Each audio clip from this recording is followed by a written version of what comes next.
ছেলে হয়েও মেয়ে সেজে এভাবে নেচে গেয়ে ছেলেদের মনে জায়গা করে নিয়েছে ছাত্রদল নেতা রেদওয়ান ইসলাম। রেদওয়ান ছেলে নাকি মেয়ে? টিকটকার রিহিয়া রিহি কি রেদওয়ান নাকি অন্য কেউ? এমনই প্রশ্ন ঘুরপাক খাচ্ছে নেট দুনিয়ায়। সোশ্যাল মিডিয়ায় কখনো শাড়ি থ্রি পিস পরা, আবার কখনো পাঞ্জাবি শার্ট পরা ছবি ভেসে বেড়াচ্ছে সবার নিউজ ফিডে। প্রশ্ন একটাই, কে এই টিকটকার রিহিয়া রিহি? কখনো মডেলিং, কখনো অ্যাক্টিং, খোলামেলা ভাবে নিজেকে উপস্থাপন করা পর্দার সামনের এ মানুষটি ছেলে নাকি মেয়ে তা নিয়ে চলছে সমালোচনার ঝড়।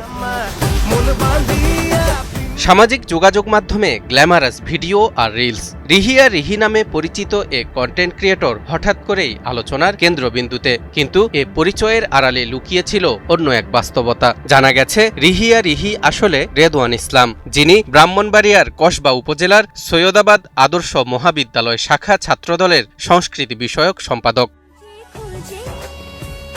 বিষয়টি সামনে আসার পর সংগঠনের পক্ষ থেকে তাকে বহিষ্কার করা হয়েছে। অভিযোগ, সংগঠনে যুক্ত হওয়ার সময় নিজের পরিচয় সম্পর্কে পূর্ণ তথ্য গোপন করা হয়েছিল। তবে এ অভিযোগ নাকচ করেছেন রেদওয়ান। তার দাবি, তিনি ট্রান্সজেন্ডার নন, বরং একজন পুরুষ। আরএফএল এসডব্লিউআর পাইপই মাপে যা বলে তাই দেয়। RFL SWR pipe and fittings. শুধু বিনোদনের উদ্দেশ্যে মজার ছলে নারী সেজে ভিডিও তৈরি করতেন। ঘটনার পর নিজের কর্মকাণ্ডের জন্য ক্ষমাও চেয়েছেন তিনি।